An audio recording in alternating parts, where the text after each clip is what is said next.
last week is that we're going to talk about negotiating. We're going to talk about negotiating, how to get an awesome offer. So at the bottom under reactions, you can like do a thumbs up. How many of you always negotiate? Like, oh, nobody? No one. Casey always negotiates. Go girl. Woo! Taylor does too. I love it. I love it. David, awesome. So, okay, I want to ask you guys, what are your thoughts and what are your thoughts around negotiating? Like, why do you always negotiate? And why do you always not negotiate? And feel free, if you don't want to like say something, you can click your chat and type it in chat. For those of us that always feel like I have to negotiate, what's going through your mind and why you think it's important to negotiate? To ensure somewhat comfort and compromise. Ooh, Taylor, what you mean? Tell me a little bit more. Well, they usually, the last interview that I had when I was working in demolition, they asked me how much was I willing to, or how much they were willing to pay me, and they questioned like what was the pay rate I was seeking for, and at the time it was $13. And they were able to negotiate with that, and then about 3 months later, they notified me that I'm doing a good job and they'll bump my pay to $15 an hour. Cool. Awesome. I love that. Ensure somewhat comfort and compromise. Comfort for you, maybe a little bit of compromise. Comfort for you, comfort for them, coming to a nice spot. Yeah. Yeah. Who else? Like those who I never negotiated. Yep. Always felt like I wasn't supposed to. Yeah. Yep. Yep. That's that is, gosh. Lord, yep. Funny, yeah. Actually, director offered me a deal when I worked at preschool, negotiated to match my DOE level of pay. Because you're Asian. That's why. You just take whatever. Yeah. Okay. Yep. In my experience, and I don't know how many offers that I've made, thousands and thousands and thousands of job offers in my career. Yeah. So many. About 60% of the women that I make offers to negotiate. Did I ask you guys this question last week? I did. Yeah. And do you guys remember how many men? How many men in my career, thousands and thousands and thousands of offers? What's the percent of men? Oh, I didn't share. What's the percent of men that negotiate? 99.99999. In my thousands of offers made, only one man took it right then and there. I think there's a pay gap because we don't ask. I think there's a pay gap. There's so many reasons for the pay gap, the gender gap, whatever you want to call it. It's because we don't ask. Yeah. And companies are expecting you to negotiate. So the money that they offered you wasn't really what they were willing to settle for. Because they didn't know if you wanted a 60. And so they know that for the most part, you're going to negotiate. So they always kind of start a little lower. So FYI, if you never negotiate, know that you probably left a little bit of money on the table. Okay. Yeah. Okay. So from last week, yes, we do. So from last week, because I talked a little bit about the negotiation, yeah, and how to negotiate and stuff. So you guys tell me, what are some of the things that really stuck out to you, what I shared last week? I think everyone was there, yeah. as far as what stuck out to you as far as how to best negotiate? You can say it in chat, or you can take yourself off mute, whatever works for you.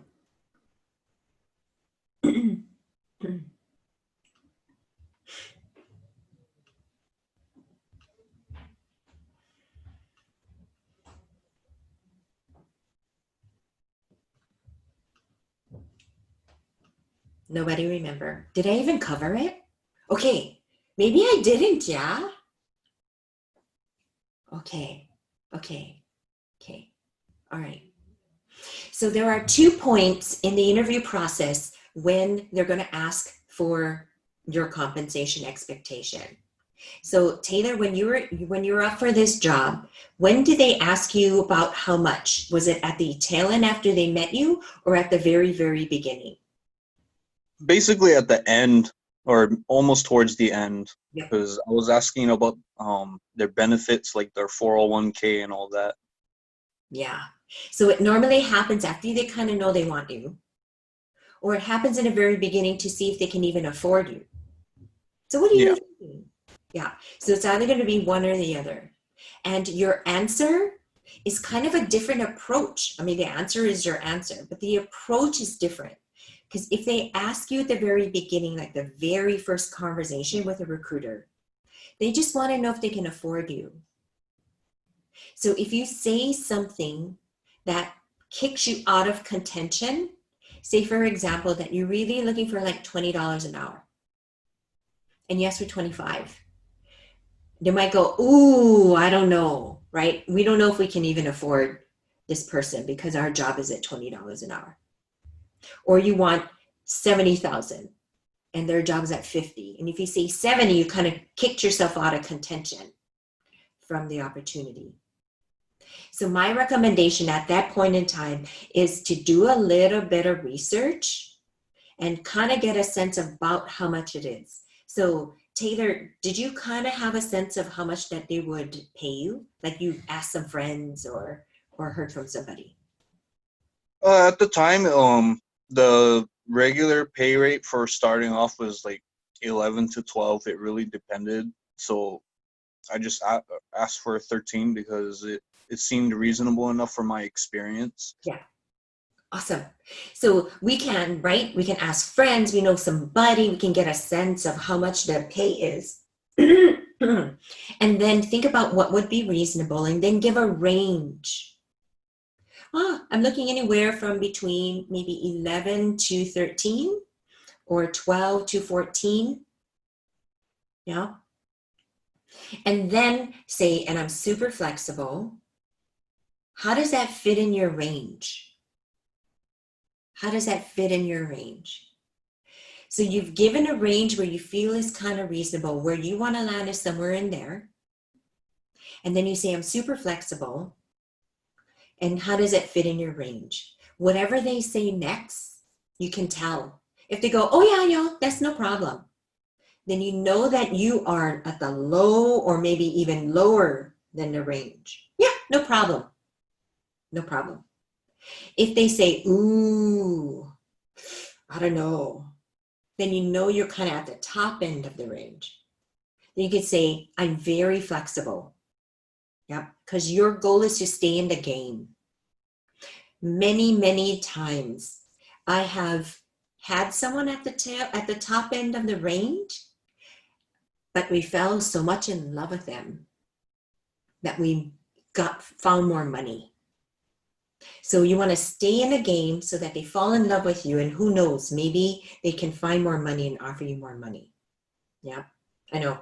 Taylor's like, yeah. See, this is the primary difference between men and women right there. What Tyler just did. So Tyler, tell us as far as your thought around getting as much money as you can. What is your thought there? Basically be reasonable. See, in his mind, it's reasonable. For us women, reasonable is just take whatever they offer. You're like, okay, it's reasonable. We're just so happy we have a job offer. You know, Yet for some reason, it's fascinating. Okay, so if they ask in the beginning, do your research, give a range, see I'm flexible, how does that fit in your range? And make note of what they see immediately after. Your goal is stay in the game. Stay in the game. Then they fall in love with you. At the end, they begin to negotiate with you. Okay. Any questions there? Oh, yeah.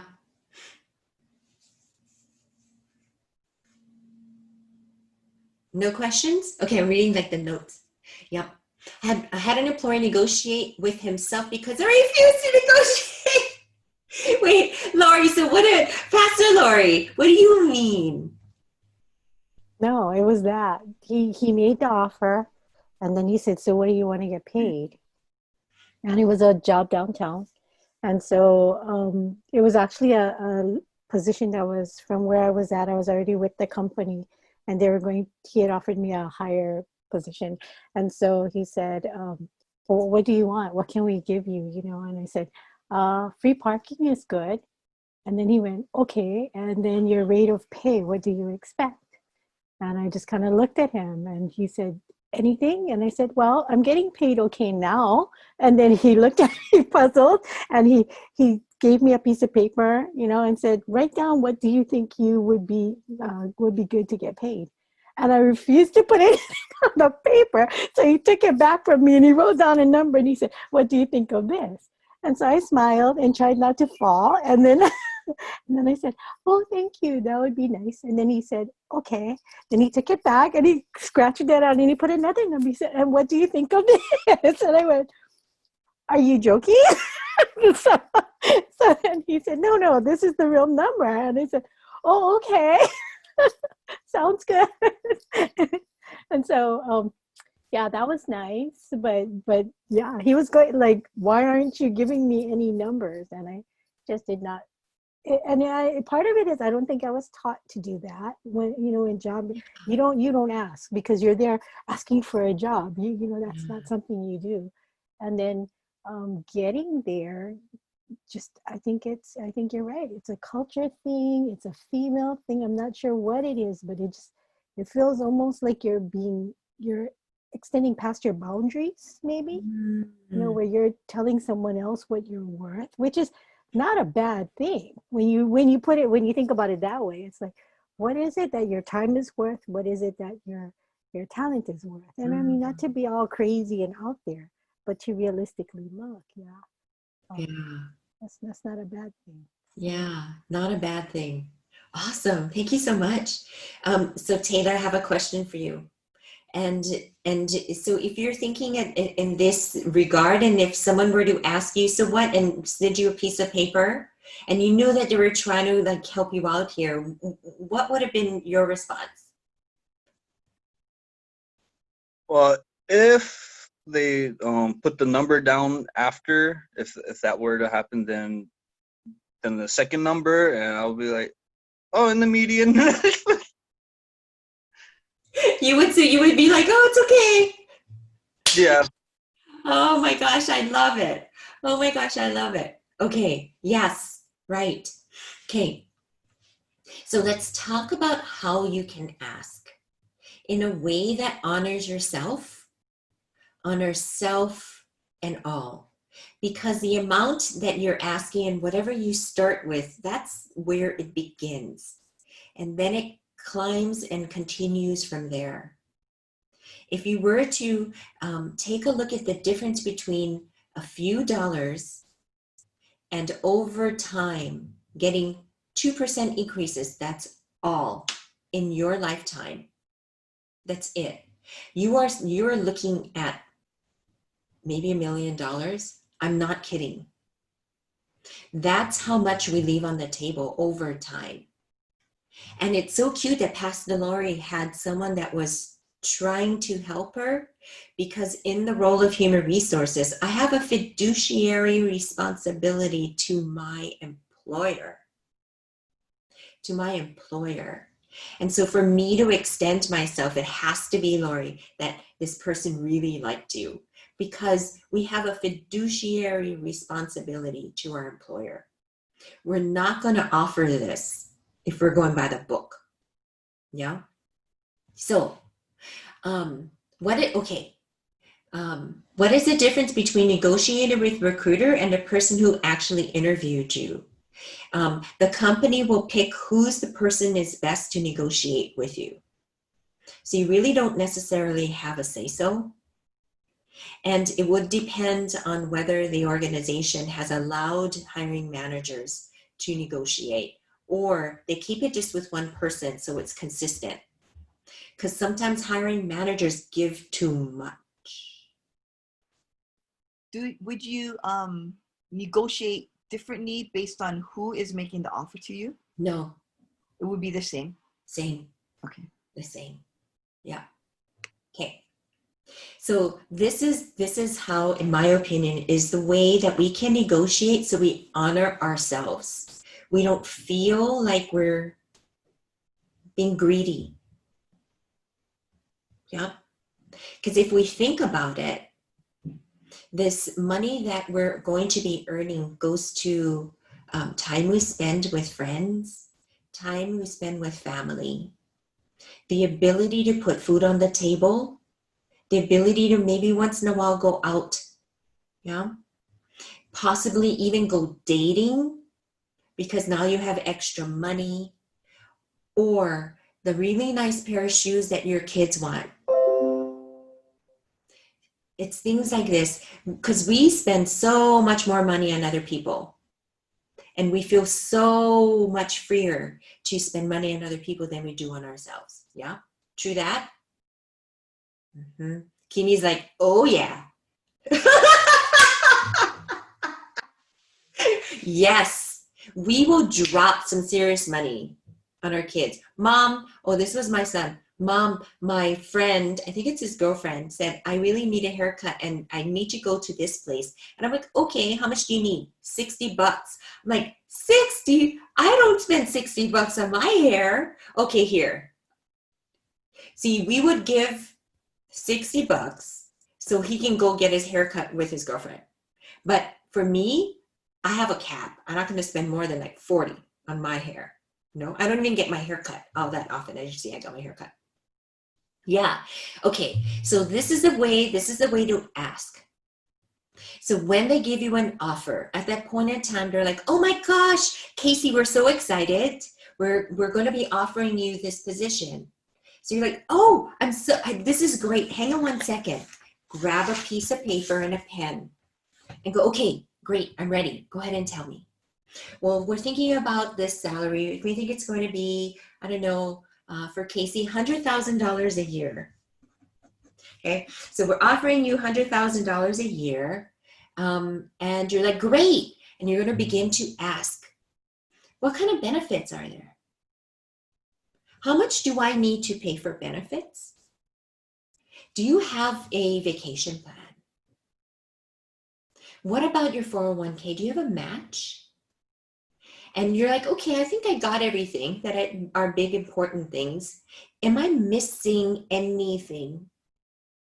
So that people like Pastor Lori's hiring manager now can respond and say, well, we have parking.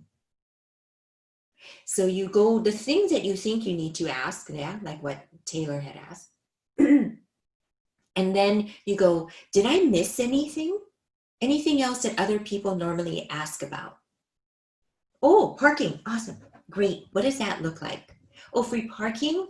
If not, you might not have gotten it. And you may have seen your colleagues driving with a card and you're sticking your credit card in. You're like, how come? Because you didn't ask for it. Okay, all right. So now you got that. You said, I am so excited. Can I have a day to think about it? Great. I will give you a call tomorrow morning at 10 a.m. Good, great. Hang up the phone. Normally at that point in time, I would say, text me. We're going to look at this and we're going to come back with one ask. One ask, that's it. Whatever it might be. Because if we really look at the numbers, sometimes you end up making less because you have to pay more benefits. You have to pay for parking. You have to pay for things out of your pocket, where the offer may sound great, but when you look at it on paper, it's not so great. So normally then we're like crunching numbers, we're on the telephone together, we're looking at this, and then we come up with an ask. And the ask is, hello, oh my goodness, I'm so excited. I can't wait to start. So you're moving towards accepting. I can't wait to start. I can't wait to talk about when you need me to start the first day. I have a few questions as I looked at the offer. Is there any way? And then you fill in what you're asking. Is there any way in which that we could increase the base to 110?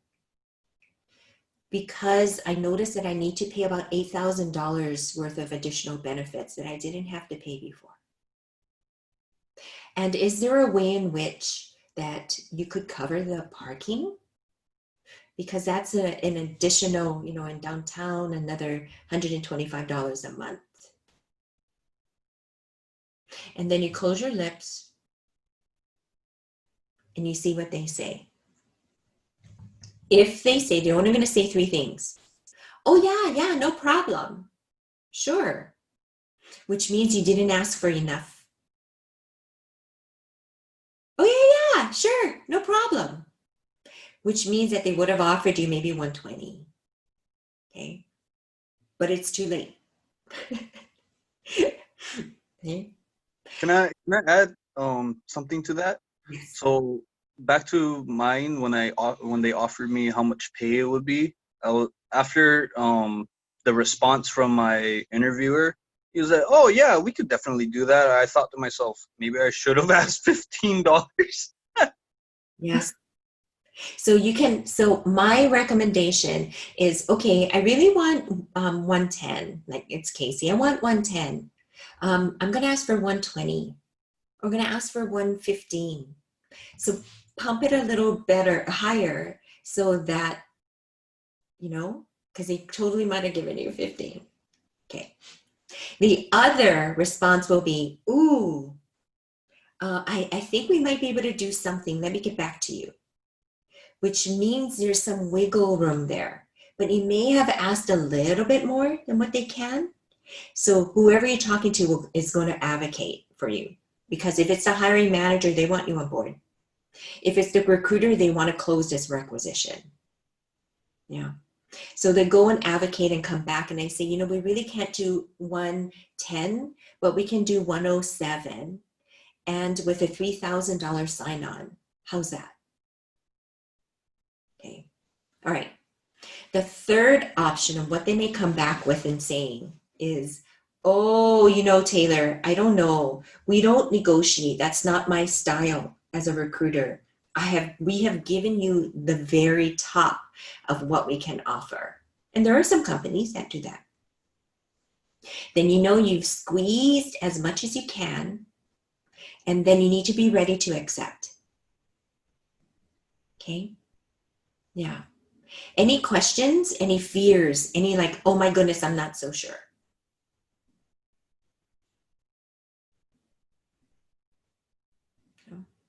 Okay, so the thing is, there is no demand.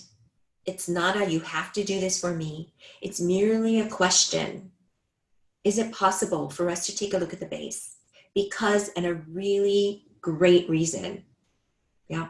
And those 2 things, as far as how much more you ask and a great reason, is what we talk about, because the offers are never as great as we think it is when we first get it. We're just super excited we got an offer. Okay. All right. Does that feel comfortable being able to say, is there any way? Yeah. So excited. Let's talk about start date. And I have a question about the offer. Yeah. Okay. All right. Thoughts?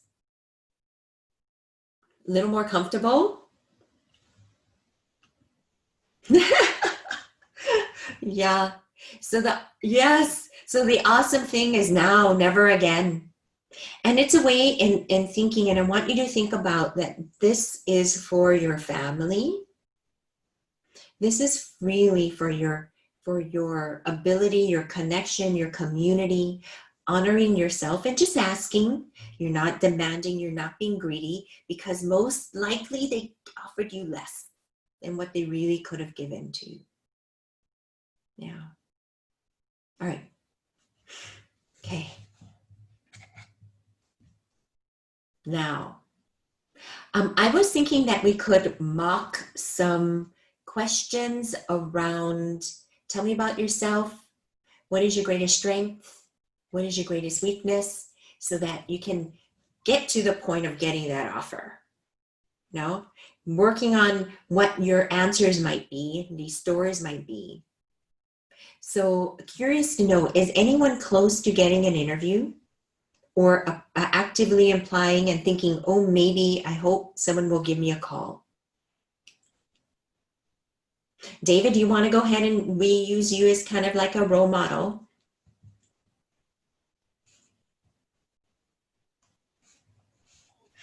Yeah, okay. Okay, awesome. So the tell me about yourself question.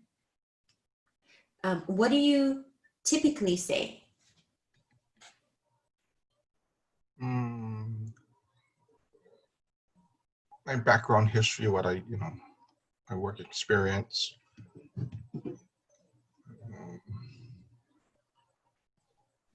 And like there are schools that when I applied for schools, it was just, I heard great things about this school and this is something I wanted to, be a part of. Mm-hmm. But those positions were all fixed. Because how the DOE works, I think, is they have people who are already there in a part-time or, position, but then they get them on the list so that they can be qualified for full-time. Because I know I did good on a lot of interviews, but it's always, I think, in-house that they have somebody in mind already, but they have to do the formality of interviewing people because it's required. Right. So the one that when I got into that, yeah. But anyway, I'm going back to the question is, I'll just share my history, and maybe share about how I heard about this company, this company that it's really good, how it treats the employees, and I want to be a part of that. And then strengths are list to be on time. I'm very prompt, although getting a little bit lax in my old age. That is. Gotta give ourselves a break. Yeah, but it's like I've always been one on time for church, everything from way back. I'm not one to walk into service at 9:15 when church starts at 9 o'clock. I'm there either at 9 or before the time. Same with work. I'm always there at least 5 minutes before I, start. So I'm pretty prompt, very prompt. I'll say a high 90%, 90 in the 90s percentage. So I know you're so super prompt to these. So yeah, except today. No, just kidding. I was here. I was just eating breakfast, so I didn't want to. Totally kidding, David. I'm totally kidding. That so doesn't matter to me. It's all good. You show when you're supposed to. That's how I feel. Okay, so the what companies did you apply for? I put in for Lowe's twice because Okay. I don't know if it went in the first time. Then I did Okay. And Costco. it was for the night, yeah? It's night positions. Yeah. Yeah. I Okay. put in Safeway. Okay. Awesome. I say awesome because they're all in the same genre, right? Yeah. Yeah. So you can create an answer and only one. If you're going for a couple different type of things, then you have to probably morph that answer. So let me ask you a question. This is not an interview question. When did you kind of know that you're good at this whole customer service thing? I mean, did you have a moment or a defining moment in your life where like, wow, I actually am pretty good at this. Well, it started off way back in the galaxy, long time ago. That when I got into college, my first at KC, I was going to major in accounting, but the way it was taught to me, I was falling asleep, and I couldn't see myself sitting in a cube, adding figures. So I went to a employment agency looking for a office job to get used to being stuck in an office. But she sent me to a sporting goods store instead. So I kind of enjoyed working in the retail and learning. And that's how I kind of got that That interest. bug. And I changed my major from accounting to retail management because I enjoyed working in the store. But then I realized once I got out, once I graduated, then I became full-time. Then it was a little bit more headache. Back then, you know, the pay-wise, I was making salary, but then hourly guys making more money than I was. Yeah. Because managers, assistant managers had to work longer hours. But it was just that, and then, you know, when I got into longs, I learned how to do customer service, of course. You know, Okay. longs. Okay. So what if you were to say this answer, say your answer in something like this? Because I recommend when people ask, so walk me through your background, walk me through your resume, why are you interested, tell me about yourself. I recommend that you answer it in three chunks. Okay. One being the moment you really felt like, I'm pretty darn good at this one. And then the second chunk would be a really quick run through of your experience. And then the third would be some sort of connection with like Lowe's or Safeway or whatever. Something that connects what you just said with the person you're talking to. Okay, so those three things. So it could sound like this. So David, tell me a little bit about yourself. Said, oh yeah, when I was at school at KCC, I was going to be an accountant, but I couldn't keep my eyes open in the classrooms. So I went to an employment agency, and I was so lucky because I asked the employment agency to place me in an office, and they put me at a sporting goods store. And I loved it. I loved it so much that I changed my major to retail management. And I've been so fortunate that every single job that I've had a really big and strong element around customer service, right? Yeah. From working at Long's to Bank of Hawaii, Hansport, and all the years at even the city and county Honolulu. And then all the years as being a teacher. Super quick one through of my background. Uh-huh. And that's why I'm so excited to be here talking with you guys at Lowe's. Yeah, because I'm able to use the things that I really love in this role. How's that sound? Good? Good. Yes. You're hired. I would hire you. Yes, because what it does, it shows passion. And this is not just a job. This is something that you're kind of meant to do. And we will, as hiring managers, hire people with passion around something over someone with more experience. Yeah, I share that because I had a talk with my director last week because she noticed my attitude was changing, and I shared the same thing so she could see the passion that I have for stocking, retailing more than I would teaching. So she said basically the same thing. You have a passion for this. You can see it, and you're more lively. So to pursue. Mm-hmm.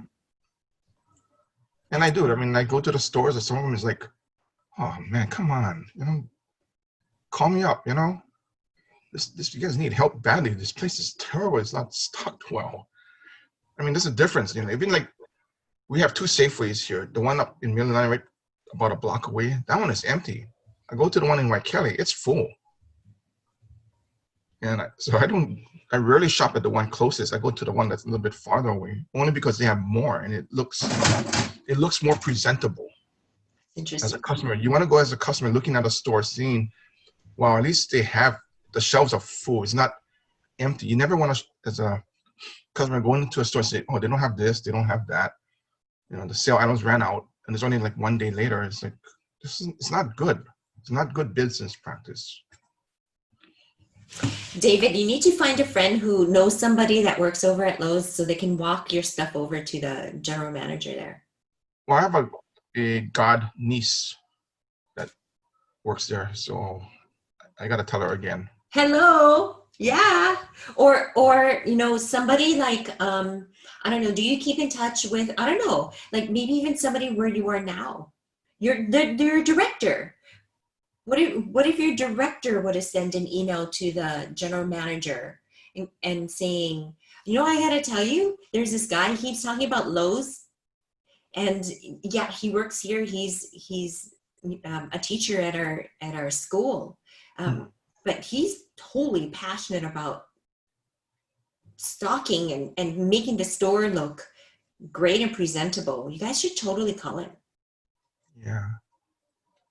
Because I made a contact at Foodland too. So she told me to apply, come and talk to the managers at You Foodland. should. Yep, you should. Awesome. Anyone else want to try and get their tell me about yourself story? No? Okay. All right. So now there's a what is your greatest strength? That question around what is your greatest strength? So should I pick somebody? Oh, KW, would you be willing? If they were to ask, so what is your greatest strength? Ooh. I'm so out of, let's see. My greatest strength is I am a very passionate person. So when I set my mind to doing something, I do it really well because it's a pride thing. I will never take on something unless I know it will be the best job I can possibly do. Okay. Let me ask you these. I mean, that's totally hitting target for me. Let me ask you this question. Have you ever been told, and this is outside of work too, volunteer, family, whatever, wow, that came super easy to you? Or, wow, I wish I could do that. Yes. Yeah, what do they say? That, well, mostly because my area is special events. For some people, it's overwhelming because there's so many moving parts. But for me, it's something that just comes naturally. That's just what I love to do. And with special events, for the person there to experience the event, you want them to think that it was easy to do, that it was just there for their pure enjoyment. You don't want them to know what went on behind the scenes to get to what they experienced. So yes, so especially in my area, people have said that a lot when they actually sit down and watch what's happening or what was put on for them. Is it the if you're gonna do it, you're gonna go all out? Always. Yeah. What was that? Have you ever taken the assessment Strength Finders? No. What is that? You gotta buy a book. Oh, okay. And at the very back of the book, it has this thing where they give you a code, and you take an assessment, and they tell you your top 5 strengths. Kind of cool. So I have all, like, everybody I work with and stuff. I find out what their strengths are, and I add it to my thing in my book. Oh wow. Okay. They have one I guarantee is you.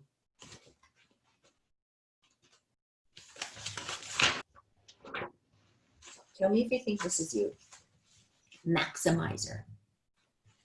Excellence, not average, is my measure. Taking something below average to slightly above average takes a great deal of effort, and in my opinion, it's not very rewarding. I'd rather transform something into something superb because it takes just as much effort to make it more thrilling. Yes. Okay, so so yeah, that, like, what is your greatest strength? You know, it would be, so it could sound something like this. Oh, I've always been like this, and people tell me this all the time, that if I need to pull something off, if I need to do an event, it's going to be done like completely, and I'm going to go all out with it.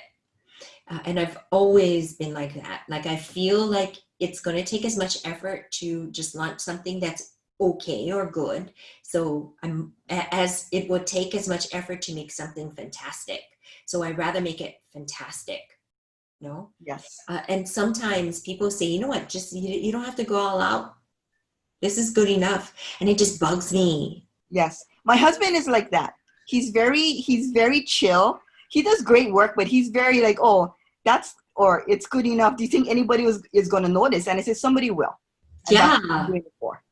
Good enough is not part of my vocabulary. And I tell my kids all the time, I'm such a local thing, but if you're going to do something, you never do anything half okole. Yeah. Go all out. Yeah. And so that's me. I'm Yeah. just high energy like that. That's just how I am. Awesome. And how it comes out in my workplace, how it comes out in my work. So then you can talk about this strength, and you can talk about it in your family, how people see it, and then say, and this is how it comes out in a workplace. Like, they did Hulu Huli Chicken Drive. It wasn't just Hulu Huli Chicken Drive. It was like the way to get it done. Right. Where we had all these, I gotta like be quiet before I say something. I totally follow though. Yes, I know where you're going. Yes. Okay, right. And it was like the model for all elementary schools or whatever, you know, was the model, or is a model for our public schools or whatever. I gotta like keep my mouth shut. No. Okay, so yeah. Good tips, thank you. And then, what do you think is your greatest weakness? My greatest weakness, I see, is. Okay, I know you're not supposed to turn a weakness into a positive, so that's what I have a hard time with. Is I get very frustrated with people who do not strive to make something really great. So I have very low patience for that. You know what I wrote on my piece of paper as I thought about what could KW's greatest weakness be? Where is it? I can't see it. Oh yeah, the circle? The stubborn. Oh yeah, that's me. Okay. Isn't that funny how I wrote that down even before she said anything? Yeah, I'm totally like that. Because we as human beings make snap judgments. It's called stereotypes in nanoseconds. When we first meet someone, it really is a defense. It really helps us tremendously. And so when someone says their strength and their weakness as a recruiter, I'm like, does that land on target for me? And if it doesn't, then I wonder, but yours is totally on target. I wonder if you're honest with yourself. Like if you had said something else, like, you know, I don't know, whatever you would say. I would say, is KW honest with herself? Or maybe she knows, but she's not confident enough to say it. Oh, I'm totally stubborn.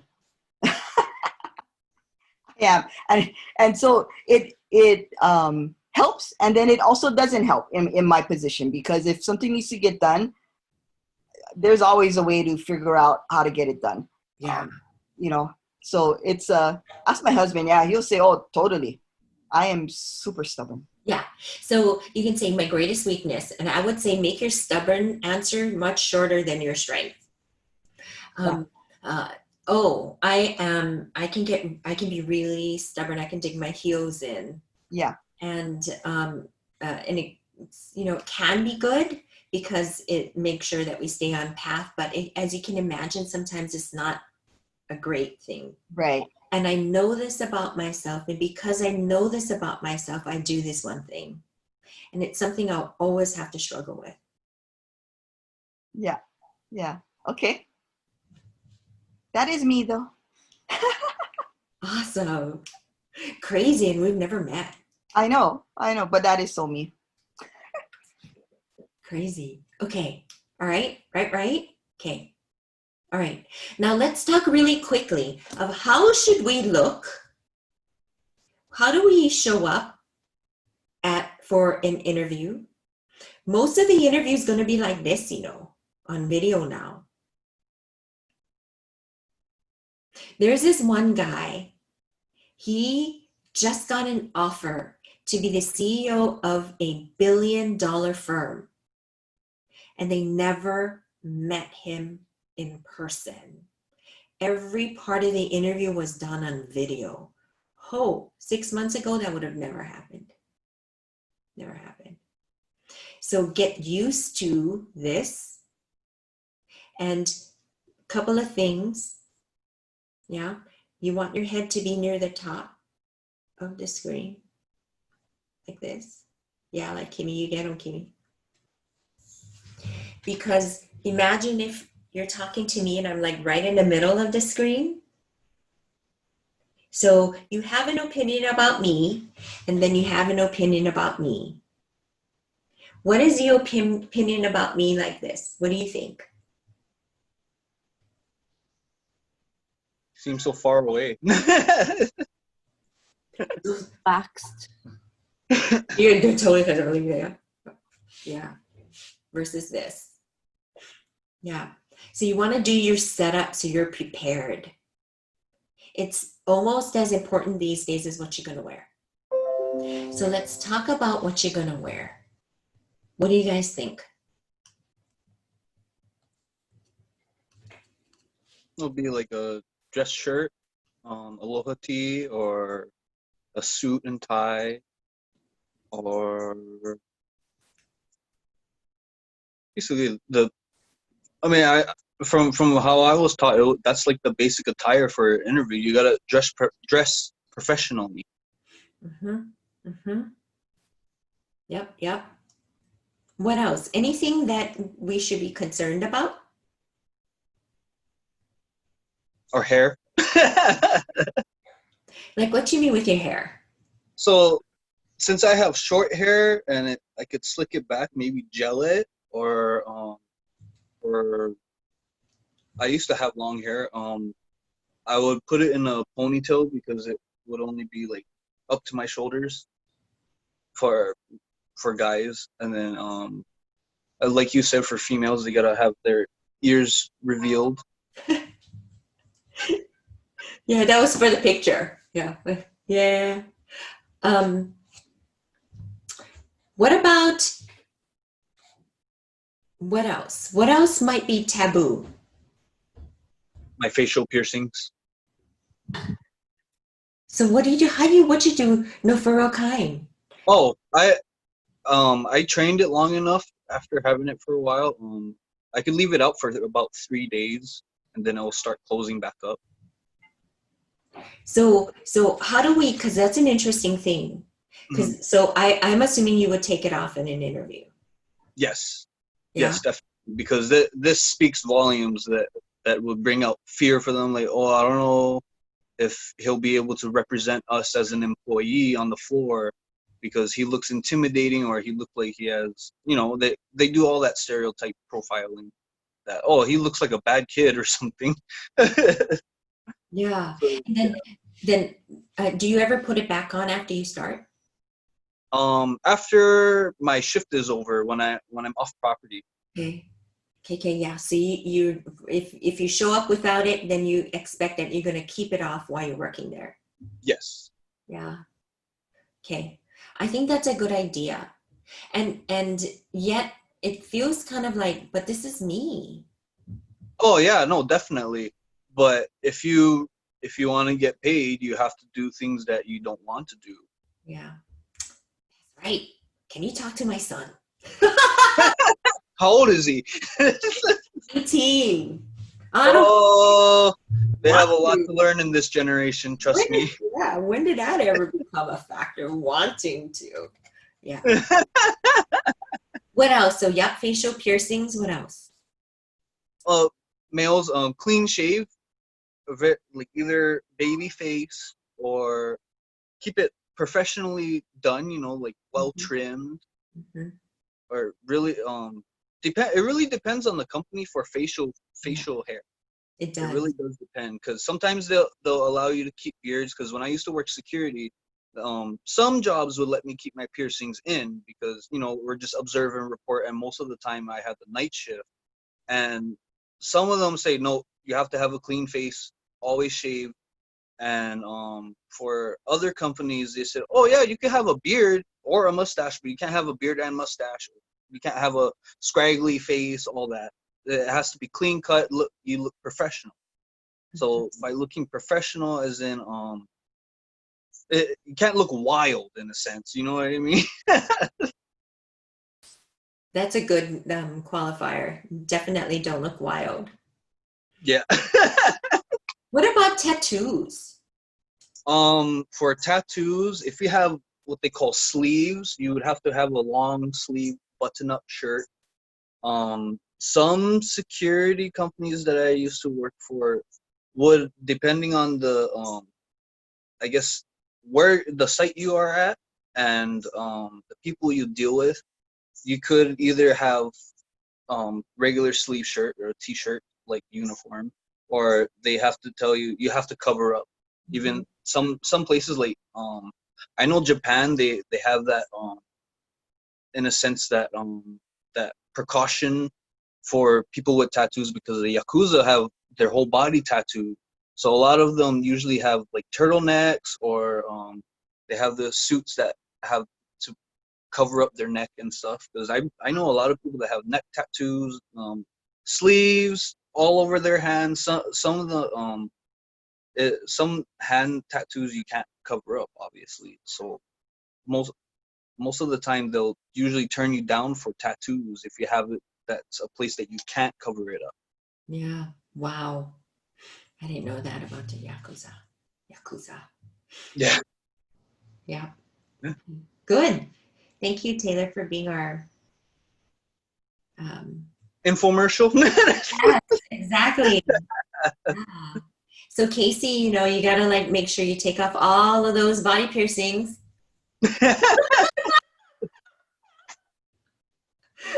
Oh my goodness. Okay. All right. Awesome. So next week, and I'm going to transition over to next week.